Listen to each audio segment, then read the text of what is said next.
The glass hit the marble floor at exactly the wrong moment. Not during the orchestra's swell, when the sound might have drowned beneath violins. Not during the laughter that erupted when Lord Pemberton told his tiresome anecdote about the racing horses. No, the glass slipped from Lady Ashworth's fingers during the one breath of perfect silence that falls over every ballroom once a night. That strange collective pause when 500 people somehow stop talking at once. And in that silence, every head turned. I turned too. I am not proud of it, but I am honest, which is more than most people in that room could claim. Ha! The luck is mine tonight. My name is Ezra Incredible, Hale. you took the whole pot. I am the Pure second skill, son my of a friend. Viscount Around of well no played. particular consequence, This evening is and I absolutely have made a splendid, don't you career think? Watching, Indeed, it is quite not delightful. participating. I am so glad. Watching. It is what second sons do when they lack the funds to gamble and the face to charm. They stand near pillars with adequate champagne, and they observe the machinery of society grinding its gears. What I observed that night at the Hargrove Spring Ball would dismantle a family and rebuild the hierarchy of London's elite in a matter of hours. But I'm getting ahead of myself. The glass. Lady Ashworth dropped it because she saw something that shouldn't have existed. We all did. The Duke of Ashmere was walking... No, that word is insufficient. The Duke of Ashmere was advancing across the ballroom floor with the kind of purposeful stride that men use on battlefields and in bedchambers, and his trajectory could not have been more shocking if he'd aimed himself at the punch bowl and drunk from it with both hands. He was walking toward Naomi Caldwell, the spinster Caldwell. I need to establish something before I go further, because if you did not know the Caldwell family, if you were not steeped in the particular cruelty of their social architecture, then what happened next will seem merely dramatic rather than seismic. There were two Caldwell sisters. There had always been two Caldwell sisters. But London society, in its efficient brutality, had decided years ago that there was really only one. Miriam Caldwell was the kind of beautiful that made rooms reorganize themselves. I'd watched it happen dozens of times. She would enter, and the furniture seemed to apologize for its placement. Men straightened, women assessed. Mothers with eligible sons suddenly developed intense opinions about the wine selection as an excuse to migrate closer. Miriam had hair the color of dark honey, and she knew precisely how the candlelight caught it, positioning herself with the architectural instincts of a military general. She was 23, accomplished, and so thoroughly expected to make a brilliant match that betting books at 3 separate gentlemen's clubs tracked her prospects. Her older sister was 27. That single fact, 27 and unmarried, had become a verdict. Not a circumstance, not a situation, but a verdict. Delivered by society and upheld on appeal every season, Naomi Caldwell appeared without a ring and without prospects. They called her the forgotten spinster sister. Not behind her back. That would have required the basic courtesy of discretion. They said it within earshot, in drawing rooms where she sat with her hands folded, at dinners where she was seated at the far end near the deaf aunt and the country vicar. I had heard Mrs. Pemberton Howe say it directly to her face once, wrapped in the gauze of false sympathy. "My dear, you mustn't feel forgotten. Some women are simply meant to serve as the foundation upon which their sister's happiness is built." Naomi had said nothing in response. She'd simply continued pouring tea. I had watched her pour that tea. Her hands hadn't trembled, and something about the steadiness, the absolute, granite steadiness, had lodged in my memory like a splinter. Now, the Duke of Ashmere, Solomon Vane, the 7th Duke of Ashmere, did not attend balls. This was not a preference, but a established fact, like gravity or the king's madness. He controlled more land than some European principalities.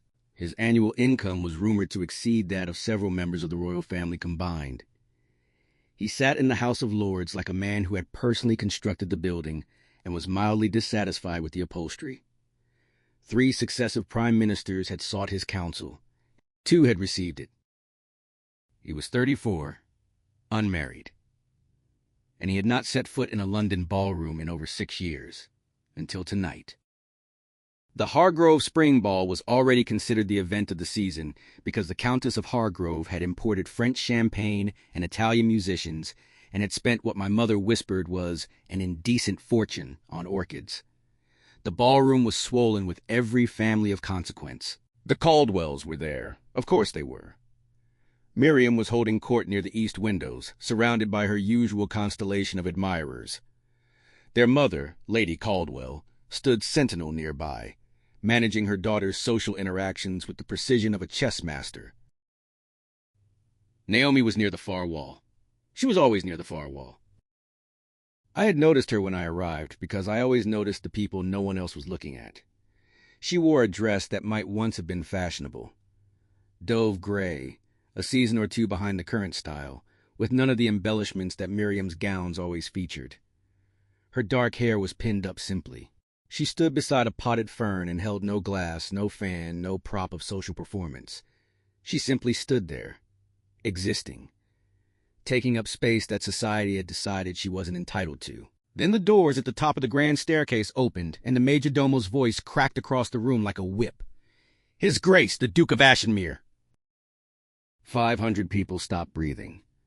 I watched the room perform its instantaneous calculation. The Duke. Here, unmarried, available. Every mother with a daughter straightened like a rifle being cocked. Every young woman became 3 inches taller. And Miriam Caldwell. I watched this happen in real time. Miriam Caldwell adjusted the neckline of her gown 1/4 of an inch lower with a gesture so practiced it was nearly invisible. Lady Caldwell's hand tightened on her fan. Solomon Vane descended the staircase, and the crowd did what crowds do in the presence of genuine power. They parted. Not dramatically, not in some theatrical Red Sea moment, but with the organic, instinctive deference of people who understand that certain men exist on a different plane of consequence. He was tall, not unusually so, but he carried his height like it was a statement he'd chosen to make. Dark hair, darker eyes, a face that would have been handsome if it had contained any warmth whatsoever. It did not. He reached the ballroom floor. The orchestra, uncertain, began a tentative waltz. Conversation resumed at a whisper, and then the calculations truly began, because Solomon Vane was not circulating. He was not greeting his host. He was not doing any of the 13 things a duke was supposed to do upon entering a ballroom. He was walking. Directly, with absolute, undeniable, terrifying purpose. And every person in his path stepped aside. And as he passed them, I watched their heads turn to follow, and I watched the trajectory resolve like a compass needle finding north. And I understood before anyone else in that room what was about to happen, because I was watching the only person who hadn't moved. Naomi. She hadn't adjusted her posture, hadn't touched her hair, hadn't done any of the frantic, performative things the other women were doing. She was standing beside her potted fern, watching the Duke approach with an expression I could not read from my distance, but which I desperately wanted to decode. He stopped in front of her. The silence returned. That same terrible silence. 500 people watching. "Miss Caldwell." His voice carried. A duke's voice is trained to carry. Whether he intended every ear in that ballroom to receive those 2 words, or whether it was simply the acoustic consequence of addressing someone in a room that had gone quieter than a mausoleum, the effect was the same. Every person heard, and every person saw Naomi Caldwell look up at the most powerful duke in England and say, with perfect calm, "Your Grace." "You will dance with me." Not a question. 3 women near me inhaled sharply. It was not a request, not an invitation, not even a command dressed in the clothes of courtesy. It was a statement of fact, delivered with the same certainty one might use to announce the weather. The room began to understand, but it didn't believe. I watched Lady Caldwell's face. I had an excellent angle. I was perhaps 20 feet from her, leaning against my usual pillar, and I saw the precise moment comprehension arrived. Her mouth opened. Her fan stopped. Her eyes moved from the Duke to Naomi, and then, this is the detail that still wakes me at night, to Miriam. She looked at her beautiful, accomplished, brilliantly positioned, younger daughter, and her expression contained something I can only describe as structural failure. Miriam's face was worse. She had been smiling. The smile remained in place for 4 full seconds after Solomon Vane stopped in front of her sister, a leftover expression. a social habit that the muscles hadn't yet received instructions to abandon. Then it collapsed. Not into tears or anger, those would come later, but into blankness. Pure, white, annihilating blankness. Naomi took the Duke's offered hand. She did not look at her mother. She did not look at her sister. She looked at Solomon Vane, and she placed her hand in his, and the touch of gray glove against black glove was the loudest thing in that ballroom. He led her to the center of the floor. The orchestra, receiving some invisible cue, began a proper waltz, and the Duke of Ashimere, who did not attend balls, who did not dance, who did not publicly acknowledge women of any station, placed his hand on the waist of the forgotten spinster sister and began to move. They danced. I have never seen anything like it, and I need to be precise about why. Because it was not beautiful. Beauty would have been safe. Beauty would have been digestible. What it was, what 500 witnesses could confirm, was intentional. Every step was a declaration. His hand on her waist was not gentle. Her posture was not demure. They moved together with the intensity of two people conducting a negotiation in which the currency was the attention of every powerful family in England. And England was paying attention. "Who is she?" I heard a young woman whisper to her mother. "Nobody," the mother whispered back. "She is nobody." But even as the word left her lips, it was already untrue. The waltz lasted 4 minutes. During those 4 minutes, I watched the social hierarchy of London reorganize itself, like iron filings around a new magnet. I watched women who had cut Naomi Caldwell at garden parties suddenly develop expressions of intense recollection, as though they were remembering a friendship that had never existed.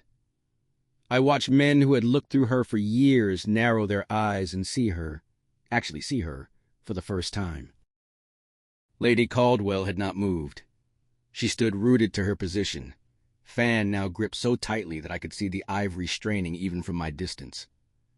When the waltz ended, Solomon Vane did not release Naomi's hand. He held it, in front of everyone. And then he did the one thing that transformed a shocking gesture into an irreversible act. He turned to face the room, not subtly, not with the sideways acknowledgement of a man who happens to notice he has an audience, but with the full, deliberate, confrontational attention of a duke who wants witnesses. "Ladies and gentlemen," he said. His voice was not loud. It did not need to be. Power has its own acoustics. "I understand that Miss Naomi Caldwell has been much neglected by this society. I understand that she has been dismissed, overlooked, and treated with a contempt that reflects far more poorly on those who delivered it than on the woman who endured it." My champagne glass was at my lips. It stayed there, frozen. "I am here tonight to correct that error." The room did not breathe. "Miss Caldwell has done me the honor of accepting my proposal of marriage. She will be my Duchess." The sound that followed was not a gasp. A gasp is singular, contained. This was a detonation. 500 small explosions of breath and whisper, and the sharp crack of Lady Ashworth dropping a second glass because apparently her hands had lost all structural integrity. I set my own glass down very carefully on the nearest surface. My hands were steady. My mind was not. He had proposed. The Duke of Ashimere, the most powerful, the most reclusive, the most consequential unmarried man in England, had proposed to Naomi Caldwell. Not Miriam. Naomi. The spinster. The forgotten one. The sister who poured tea with steady hands while society told her she was nothing. I looked at her face. I was desperate to see her face. And what I found there was not triumph, not shock, not the tearful gratitude that every person in that room expected from a woman who had just been rescued from irrelevance. What I found was recognition. She had known before tonight. This was not a surprise to Naomi Caldwell. This was a plan, and the Duke of Ashimere had just executed it in front of every person who had ever made her feel invisible, and the execution was not merciful. It was not meant to be.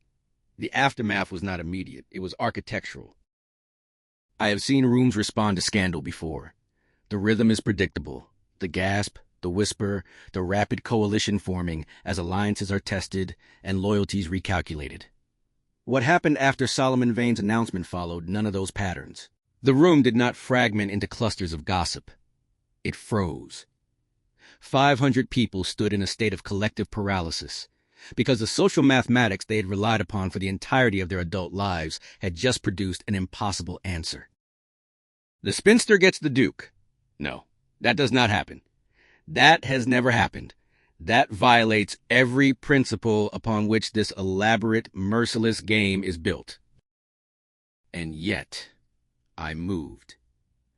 Not toward the Duke or Naomi, I'm not suicidal, but laterally, adjusting my position from the pillar to a spot near the refreshment table that gave me an unobstructed view of both the center of the room and the east windows, where the Caldwell family had been stationed. A battlefield observer selects his vantage point carefully, and I could feel in my bones that what was about to unfold would require careful observation. Lady Caldwell moved first. She crossed the floor with the particular stride of a woman who has been publicly humiliated, but has not yet decided whether to treat the humiliation as an insult or an opportunity. Her fan was closed now, gripped at her side like a riding crop. The crowd between her and the Duke parted, not with the deference they had shown Solomon Vane, but with the nervous haste of people clearing the path of something dangerous. Your Grace. Her voice was controlled, beautifully controlled. I had always respected Lady Caldwell's ability to weaponize composure. This is an extraordinary announcement. I confess I am at something of a loss. My daughter has not mentioned. Which daughter, Lady Caldwell? The question landed like a blade on a block. 3 words. Which daughter? Because, of course, Lady Caldwell had not specified. She had said my daughter as though she only had one, as though the word could only possibly refer to Miriam, because in Lady Caldwell's operational reality, Naomi had ceased to be a daughter years ago. Naomi was furniture. Naomi was the older sister who answered correspondence and managed the household accounts and sat in rooms being systematically invisible while every resource, financial, social, emotional, was funneled toward Miriam's ascent. Solomon Vane knew this. He knew it, and he had asked the question anyway, and the asking was a public dissection. Lady Caldwell's composure held. Barely. I could see the effort in her jaw, the minute tightening that betrayed the machinery working beneath the surface. Naomi, she said. Naomi has not mentioned any courtship. There was no courtship to mention. I came to Miss Caldwell with a proposal. She accepted. The relevant parties have been informed, and you are now among them. The relevant parties have been informed, and you are now among them. The sentence was a masterwork of demolition. It told Lady Caldwell that she was not a relevant party. It told her that decisions about her own daughter had been made without her knowledge, her consent, her involvement. It told the entire room that the woman who had controlled the Caldwell family's social strategy with iron authority had been bypassed completely. I watched Lady Caldwell's nostrils flare. A tiny movement. An enormous tell. Your Grace, surely you understand that such an arrangement would typically involve... I understand perfectly what such an arrangement would typically involve, Lady Caldwell. I also understand what your family has typically involved, which is the systematic diminishment of the woman I intend to make my wife. You will forgive me if I did not seek your counsel on the matter. He said it clearly, not loudly. Every word at conversational volume, and every word heard by every person within 30 feet, which was most of the room because the room had compressed.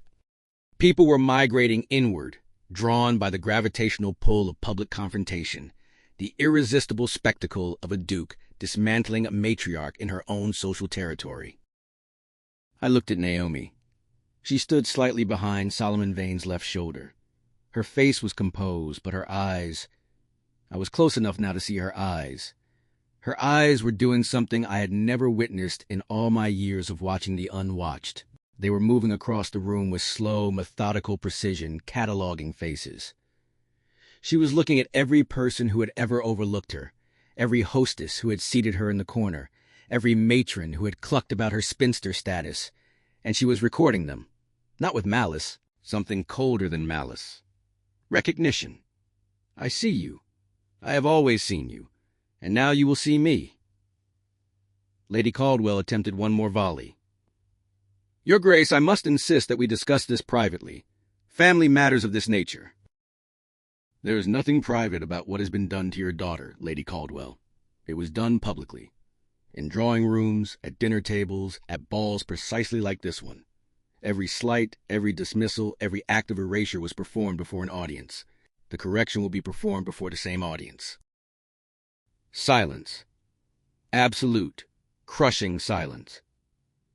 And then, this is where the evening pivoted from spectacle to something darker. Miriam stepped forward. She had been standing near the east windows, surrounded by her admirers, though the admirers had begun to thin as the drama at the center of the room intensified. Miriam Caldwell crossed the floor, and I realized with a start that she was heading not toward the Duke but toward her sister. Her face had recovered from the blankness I'd observed earlier. It had been replaced by something far more complex, a kind of luminous, trembling emotion that could have been mistaken for joy by anyone who didn't know better. I knew better. Naomi. Miriam's voice was pitched perfectly, warm, sisterly, carrying just enough quaver to suggest overwhelming happiness. She reached for her sister's hands. Oh, Naomi, I am so happy for you. So very, very happy. You deserve... Don't. One word. Naomi spoke it without raising her voice, without moving, without altering her expression. But the word stopped Miriam's advance as effectively as a closed door. Naomi, I only want to... You want to be seen embracing me. You want every person in this room to remember that, when the announcement was made, Miriam Caldwell rushed to her sister's side with tears of joy. You want to position yourself in this story as the loving, supportive sister who always believed in me. Naomi's voice was steady. That granite steadiness I remembered from the tea service, the same unshakable calm that had lodged in my memory like a prophecy I hadn't known how to read. I will not help you construct that fiction. The air left the room. I had expected many things from the forgotten spinster sister. Gratitude, humility, perhaps quiet, dignified triumph. I had not expected this precise, surgical refusal to participate in the family mythology. She was not merely accepting the Duke's elevation. She was using it as a platform from which to issue indictments. Miriam's face went white. Not the white of embarrassment, but the white of exposure, of being caught in a performance and stripped of the costume mid-stage. Her hands, still extended, hung in the air between them like an unanswered question. You're being cruel, Miriam whispered. No, Naomi said. I am being accurate. There is a difference, though I understand you have little experience distinguishing between them. Solomon Vane did not intervene. I noted this with the clinical fascination of a man watching a chess master decline to play a move because the board is already won. He stood beside Naomi, not touching her, not performing protection or possession, simply present. A wall of ducal authority against which the Caldwell family's protests broke like water against stone. Lord Caldwell appeared. The father. A thin, nervous man who had spent 20 years being managed by his wife and had developed the perpetually startled expression of someone who keeps waking up in rooms he doesn't remember entering. He pushed through the crowd with none of his wife's composure, his cravat already askew. What is the meaning of... Solomon, your grace, I must, Naomi, what have you? Lord Caldwell. The Duke's voice cut through the stammering with surgical efficiency. Your daughter and I are to be married. I have obtained a special license. The ceremony will take place in 9 days at the cathedral. You are, of course, welcome to attend. Welcome to attend. His own daughter's wedding, and he was welcome to attend, as though he were a distant acquaintance being offered a curtsy invitation. The phrase carried within it the entire architecture of what Solomon Vane was doing. Not merely marrying Naomi Caldwell, but removing her from the Caldwell family, extracting her from their hierarchy with the clean precision of a surgeon removing a tumor. Lord Caldwell looked at his wife. His wife looked at the floor. I had never seen Lady Caldwell look at the floor. In 15 years of social observation, I had watched that woman stare down countesses and reduce debutantes to tears with a single raised eyebrow. And now she was looking at the floor of the Hargrove ballroom as though she hoped it might open and deliver her somewhere less catastrophic. The crowd was beginning to understand. I could see it moving through the room like weather.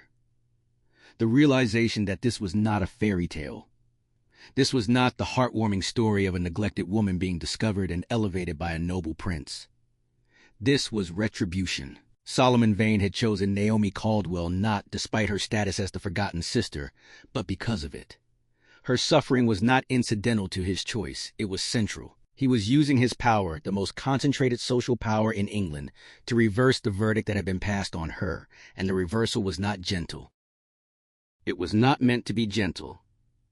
Mrs. Pemberton Howe, the same woman who had told Naomi to her face that some women were meant to be foundations for their sister's happiness, was standing 7 feet from me. I watched the blood drain from her face as she realized that Naomi Caldwell was about to become the Duchess of Ashenmere, which meant that Naomi Caldwell was about to become the highest-ranking woman in every room she entered, which meant that Mrs. Pemberton Howe would be curtsying to the woman she had publicly pitied and privately mocked for the rest of her natural life.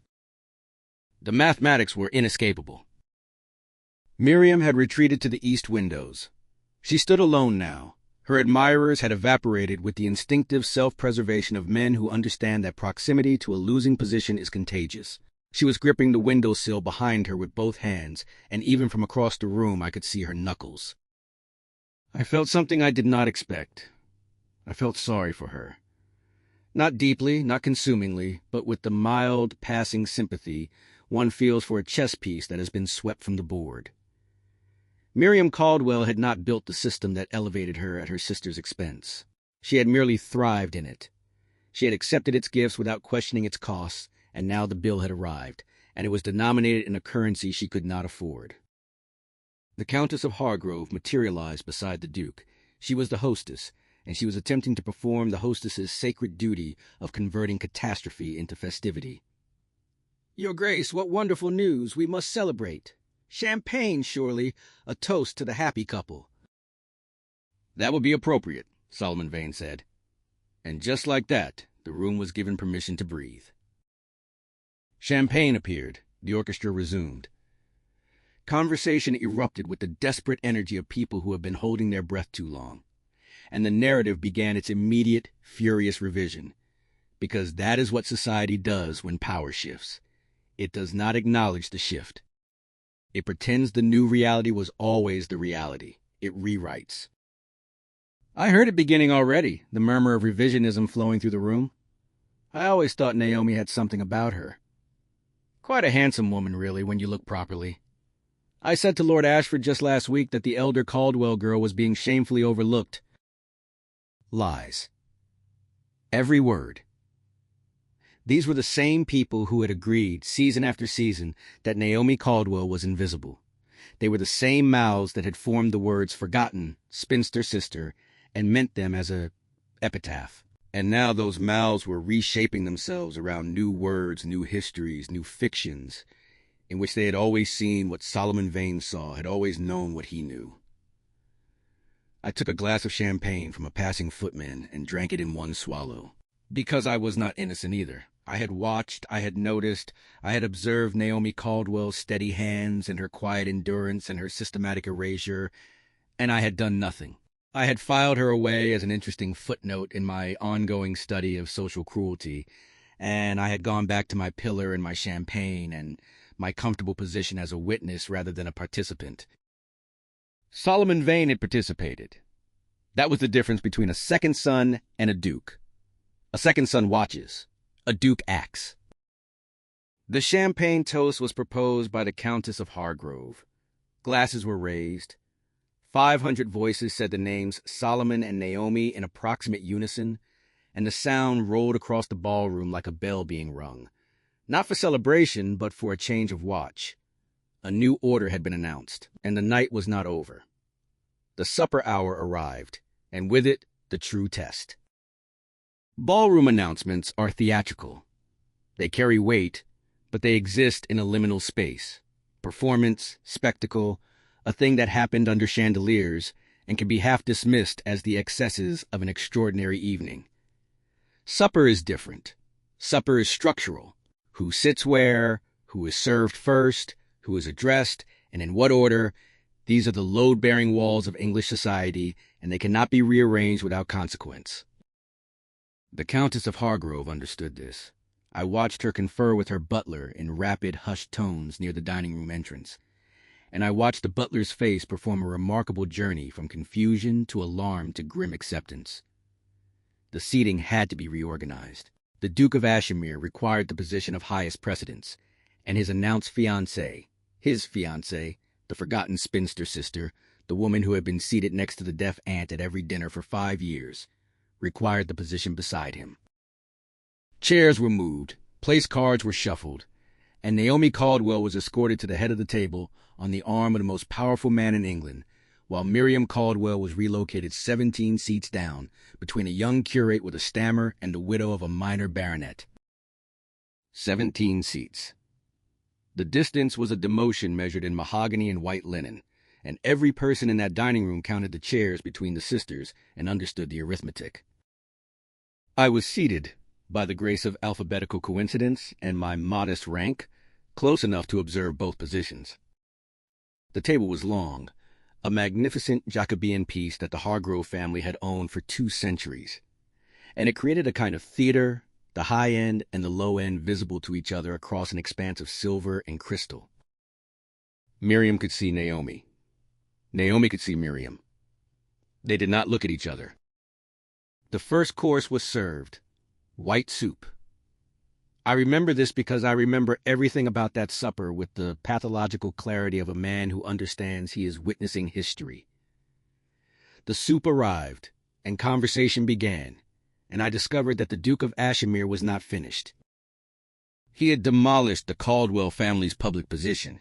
He had reversed Naomi's social standing in front of 500 witnesses. A lesser man, a man interested merely in marriage rather than reconstruction, would have allowed the evening to settle into the comfortable rhythms of celebration. Solomon Vane was not interested in comfort. He was interested in something far more permanent. Lady Pemberton Howe. His voice carried down the table with the ease of a man accustomed to addressing rooms. The old matron, seated 8 places from the Duke, stiffened visibly. I understand you once offered my fiancée some advice regarding her role in her family. Something about foundations and sisters' happiness. The color left Mrs. Pemberton Howe's face so quickly I thought she might faint into her soup. Your Grace, I'm sure I don't. You do, and so does every person who was present. He lifted his wine-glass, did not drink, simply held it, examining the claret against the candlelight with an expression of mild scholarly interest. I mention it only because I want you to understand that the Duchess of Ashimere will have a long memory, as will I. He drank. Mrs. Pemberton Howe did not. The table absorbed this exchange in absolute silence, and I watched the same terror replicate itself down the length of the dining room like a flame moving along a fuse. Every person who had ever slighted Naomi Caldwell, and there were many because she had been available for slighting for nearly a decade, an easy target, a consequence-free repository for social cruelty, was now performing a frantic internal audit. What did I say? When did I say it? Did she hear? Does he know? He knew. Of course he knew. Solomon Vane had not chosen Naomi Caldwell on a whim. He had studied the terrain. He knew the topography of her humiliation, every ridge, every valley, every landmark of casual destruction, and he was walking that terrain now with the systematic thoroughness of a general surveying conquered territory. Naomi ate her soup. This detail devastated me. The absolute, unperturbed normality of it. Everyone around her was recalibrating, panicking, performing, and Naomi Caldwell was eating her soup with the steady hands I had first noticed over a tea service, and her composure was not performance. It was not the brittle, maintained composure of her mother, which required constant effort and visible infrastructure. It was genuine. She had survived years of systematic dismissal by building something inside herself that did not require external validation to stand, and now that the external world was rearranging itself around her, she did not need to rearrange herself in response. She was the only person in that room who had not changed. Everyone else was scrambling. Lord Ashford, who had once publicly referred to Naomi as The other one, the plain one, at a garden party, was now leaning across the table to congratulate her with an enthusiasm that bordered on medical concern. Lady Whitmore, who had excluded Naomi from her annual summer gathering for 3 consecutive years, was suddenly recalling a dreadful oversight by my secretary and promising an invitation. Sir Edmund Hale, my own distant cousin, God help me, was telling anyone who would listen that he had always found Miss Caldwell to be a woman of remarkable substance. Remarkable substance. He had never spoken to her. Not once in the decade she had been available for conversation.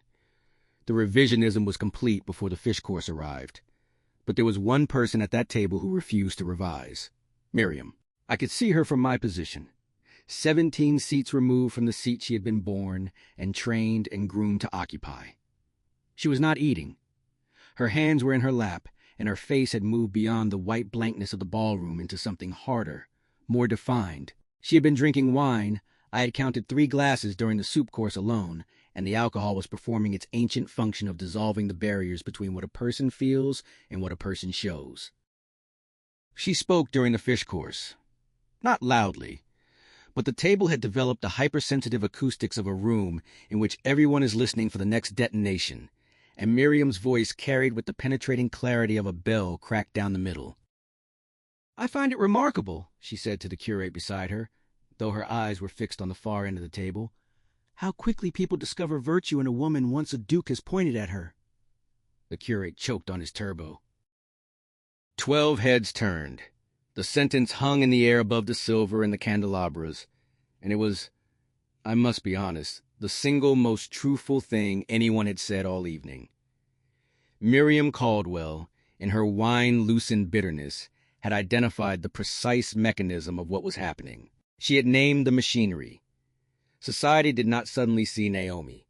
Society saw the Duke's finger pointing at Naomi, and it redirected its attention accordingly, and the redirection had nothing to do with justice and everything to do with power. She was right, and being right destroyed her. Because Solomon Vane heard, and Solomon Vane set down his wine glass with a sound that was somehow louder than it should have been, and he looked down the length of that table at his fiancée's younger sister, and he said, Miss Miriam Caldwell raises an interesting point. It is remarkable how quickly virtue becomes visible when power illuminates it. But I would suggest that the greater remarkability lies in how thoroughly virtue can be buried when a family decides that only one daughter deserves to be seen. He did not raise his voice. He did not need to. The table was a held breath. Your sister, he continued, each word placed with the deliberate precision of stones being laid in a wall, is the most extraordinary woman I have ever encountered. Not because I elevated her, because she survived your family's campaign to ensure she was never elevated by anyone. She managed your household. She answered your correspondence. She endured your mother's strategic neglect and your father's bewildered indifference and your own, your own perfect, smiling, decorative obliviousness. And she did all of this without bitterness, without complaint, without breaking. He paused. The candles flickered. The room was airless. I did not discover Naomi Caldwell. I merely refused to ignore her. The crime belongs to everyone who found ignoring her convenient. Miriam's wineglass trembled in her hand. A single drop of claret fell onto the white tablecloth, blooming red against the linen like a wound opening. She stood. Her chair scraped against the floor with a sound that made 3 women flinch. She looked at Naomi, finally, directly, with nothing between them but 17 chairs and a decade of sisterhood distorted beyond recognition. And I expected tears. I expected a scene. I expected the kind of emotional collapse that society both dreads and devours. What she said was worse than any of that. You planned this. 2 words, aimed at Naomi with the accuracy of a woman who has shared a bedroom and a bloodline and who understands, at the cellular level, who her sister really is. Naomi looked at Miriam across the length of the table, and she did not deny it. Yes, she said. The room detonated silently. No gasps this time. The audience was beyond gasps. They were in the territory of genuine shock. the kind that closes throats and widens eyes and makes the body forget its social programming. Not the Duke, Naomi continued. I did not plan him. I did not seek him. He came to me. But when he told me what he intended, I chose this. I chose the ballroom. I chose the announcement. I chose the audience. Because you are right, Miriam. People do discover virtue when a Duke points. But they also discover shame when a Duke names what they have done. And I wanted them to feel it. She was not loud. She was not theatrical. She delivered this with the same calm with which she had poured tea under Mrs. Pemberton Howe's insult, the same steadiness with which she had stood beside her potted fern while 500 people looked through her. But the words were not calm. The words were a blade that had been sharpened over 10 years of silence and was now being drawn across the social fabric of London with enough pressure to leave a permanent scar. Miriam left the dining room. No one followed her. The supper continued. The remaining courses were served and consumed with the mechanical determination of people who understand that abandoning a meal would constitute an acknowledgement that something extraordinary has occurred, and English society would rather eat fish in the presence of a detonated bomb than admit the bomb went off. I ate, I watched. I did what I have always done, but I watched differently now. I watched Lady Caldwell sit in rigid silence for the remainder of the meal, her food untouched, her face a mask that had hardened into something permanent. She did not speak to her husband. She did not speak to anyone. She sat with the immobility of a woman who understands that every word she says from this moment forward will be spoken in the shadow of a duchess. Her daughter. Her invisible, disposable, forgotten daughter. A duchess. The highest-ranking woman she would ever stand in a room with. I watched Lord Caldwell drink steadily and stare at his plate with the expression of a man who is only now realizing that the house he lived in had rooms he never entered.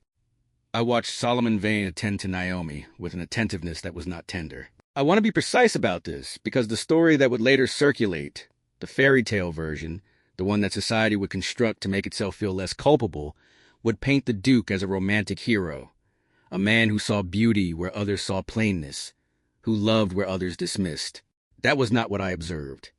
What I observed was something more dangerous than love. It was alignment. Two people who had identified in each other a shared understanding of how power works and a shared willingness to use it without apology. Whether love existed between them was a question I could not answer from my position. What existed visibly, undeniably, was partnership. And the partnership was built not on affection, but on the complementary architecture of his authority and her endurance. He had the power to reshape the room. She had the knowledge of exactly how the room needed to be reshaped. Together, they were not a love story. They were a coalition. The supper ended. The company returned to the ballroom. The Duke danced with Naomi once more, a second waltz, proprietary and unhurried, and then he escorted her to his carriage at midnight, and the Hargrove Spring Ball continued without them, though continued is generous. What the ball did was decompose. The energy that had sustained it, the music, the conversation, the social lubrication of champagne and ambition, had been consumed by the evening's events, and what remained was the hollow, exhausted aftermath of a room that had witnessed its own hierarchy inverted. I stayed until the end. I always stay until the end.